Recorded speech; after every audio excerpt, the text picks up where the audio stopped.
Mugamba mutya abali ku channel yaffe eyitibwa LN 256 mugende maaso n'ogyegattako kigenda kuba kirungi nnyo. N'ekirala likinga video olunaku olwaleero njagadde tutunuulire Ebinika eyo ng'oyagala ogiwangaaza olina gikwata otya, oyagala okuwangaaza Ebinika eyo beera ng'otunuulira bye ngenda okubeera nga nkulaga n'okugamba.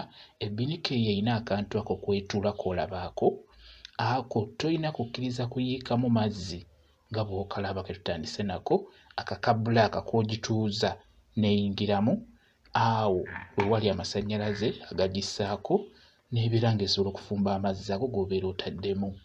Buli amazzi we gayiikamu ako akabulaaka kimanye tebeera ejja kubaluka, ebeera ejja kwonooneka kuba ebeera egasse. Kati n'olwekyo gikuume ng'amazzi tegayiika mu kantu ako akabulaaka, naye oteekeddwa gikuuma otya okubeera ng'amazzi tegagenda yeeyo. Kye njagadde otunuulire, njagadde nnyo mmwe mu abaana abawala abagenda mu maka ne musangamu ebintu bwe bityo, olina okumanya enkozesa yaakyo ate n'obwegendereza.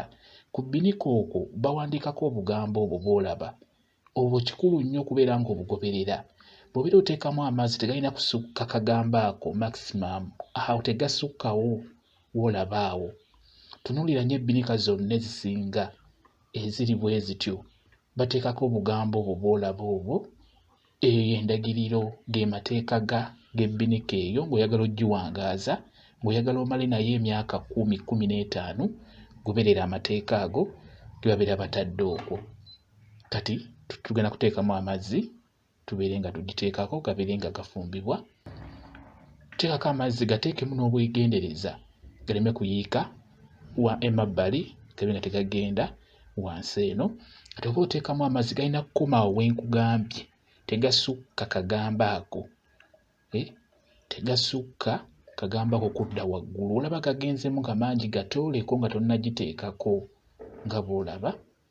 Mulina ofuba okulaba nga mwegendereza nnyo ebyo ebintu, naddala ebintu bye eby'abazungu eby'amasannyalaze. Babiteekako amateeka naye mmwe temugafaako, ky'oba olaba nga kifa mu lunaku lumu, mu myezi 2 ne kifa. Kati nga bw'olaba Ebinika eyo ng'oyagala ogiwangaaza, obaye naye emyaka esukka mu 10 ng'ogirina, goberera amateeka gaayo. Amazzi galina kukoma awo, tegasukkawo. Okitegeera? Awo Ebinika obeera ojja giwangaaza.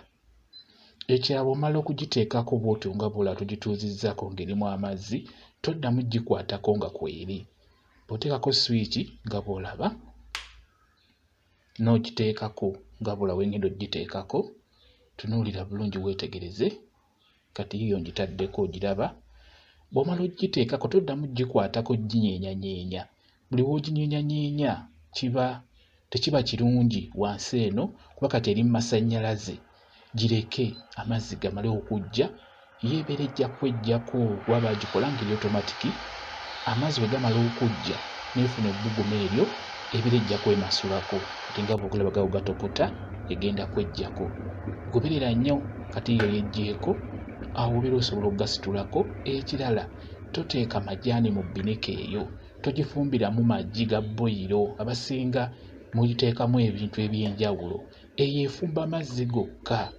Bw'omala okufumba teeka amajaani kasengejjo oba mu kikopo, oteekemu caayiwo obeere ng'onywa. Naye nga tobiteeka muli mu Binika, ebeera ejja kuguba munda eyonooneke mangu. Eyo efumba mazzi gokka gokka, tefumba mata, tefumba buugi, efumba mazzi gokka. Ekyo kikulu nnyo okukimanya. Gwe wenna ng'oli mu maka ago nga mulimu Ebinika ng'eyo, beera ng'ogikwata n'obwegendereza, kuba kati ennaku zino ezijja zonna za giraasi eyatika. Kwegamba bikwate n'obwegendereza ebintu by'omu maka omwo by'obeera osanzeemu. Ekirala manya enkozesa yaabyo. Buuza gw'osanzeewo akulagirire. Kati ng'Ebinika eyo nkulaze nti oba otaddemu amazzi g'ogenda okufumba tegasukka kagambo ako k'olaba, kijja kuba kirungi nnyo.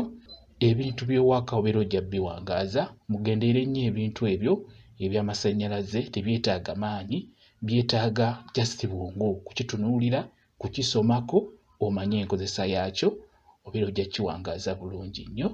Bwe kityo bwe kiri. Mwebale okubeera ku channel yaffe eyitibwa LN 256. Mugende mu maaso n'ogyegattako, kigenda kuba kirungi nnyo. Mubeere bulungi, mweraba.